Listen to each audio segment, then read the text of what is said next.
Hey, welcome to day 53, Leviticus 17 through 19. All right, a lot of really cool stuff.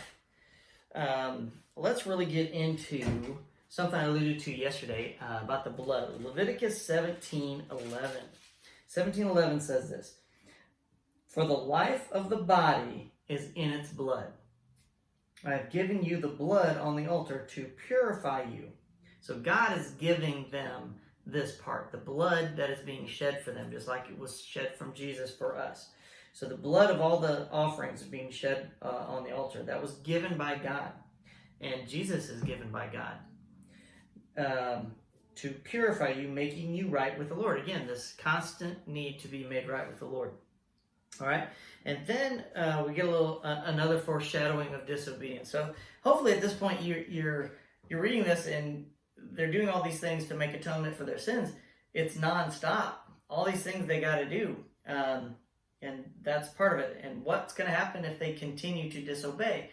The ever-present need to have once and for all something making atonement for their sins. So the foreshadowing of disobedience, 18.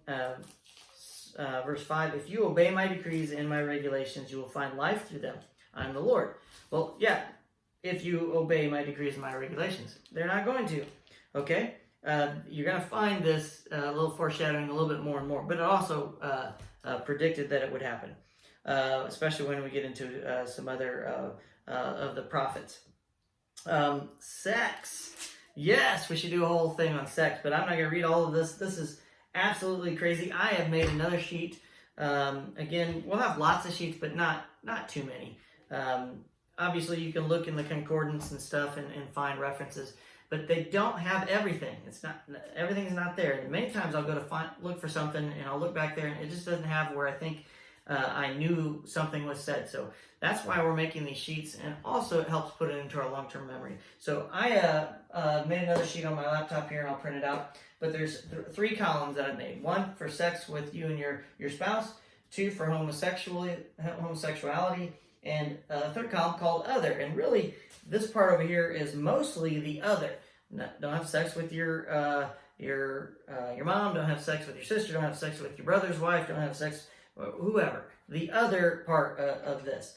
And then another part, don't have sex with an animal, whether you're a man or a woman. And it goes on and reads that. So I have actually 13 of those written down. If you read it, you know there was a lot of it. The homosexuality part is separate, its own column, because there are a few references in here about that. So we're going to make sure we add that to it. And then obviously I have another column for man and his wife, a man and woman. Okay, there are some very important parts about man and wife, men and women, husband and wife, that we need to really put in here. Some good things and some things not to do. So it's all to help us feel better. But also in the New Testament, there's going to be some stuff. So some great stuff about men and women, and husbands and wives. So I would suggest making that an important paper for you to just kind of jot some notes down to. So I do want to read the homosexuality part. "Do not practice homosexuality. Having sex with another man is, as with a woman, is a detestable sin." And that is for homosexuality, and there will be more. And then we get into chapter 19. Oh, wait. Why is God removing the Canaanites, the Hittites, the Perizzites, all the Jebusites, whoever's in the land of Canaan? Why is he removing them? We've already said that he's removing them because of the sin, to let the sin run its course, the 400 years of the Israelites being in Israel, or in Egypt. So the sin would run its course. Well, all these things talk about the sexual sins that are happening. All the people in Canaan are doing those things. They turn their backs on God. They don't believe in God. They worship goat idols and all these other different idols. And as they get into the land, you'll see all the different worshiping that they did. But God's talking about all the sexual sin that you're doing. Verse 25 of Leviticus 19. "Because the entire land has become defiled, I am punishing the people who live there. I will cause the land to vomit them out." Okay, they're defiling themselves in these ways, the sexual impurity that has been talked about here, and turning their backs on God. They're having sex with animals, having sex with men, men on men, women on women, women on animals, blah, blah, blah, blah, blah. and all the other things, drinking blood from animals, not getting rid of the blood before they eat it, stuff like that, detestable sins to the Lord. So that's why he's removing them from the land. Commandments. Chapter 19 is filled with the 10 Commandments all over again, and then some. So some great things there to review for the commandments.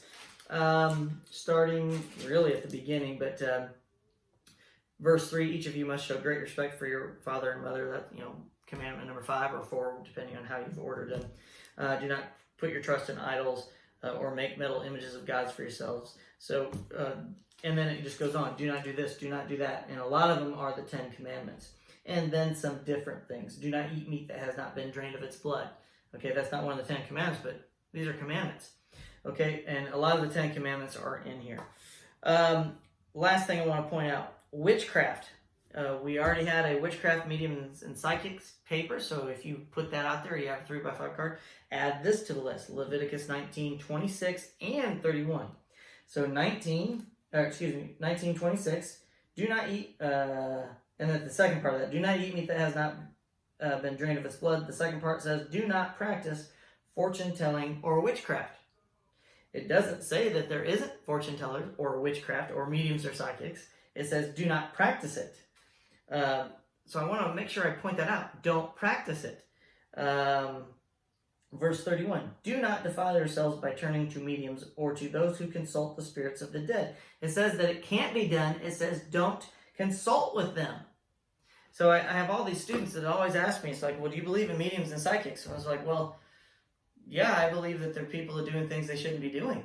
And I don't want any part of it. You start dabbling in that, you're getting information that's really not at your best interest. There's a reason God's telling you to do that. So that's an important part I wanted to point out. Stay away from that stuff. It's just dangerous. It leads you down the wrong path. So that is day 53. See you tomorrow.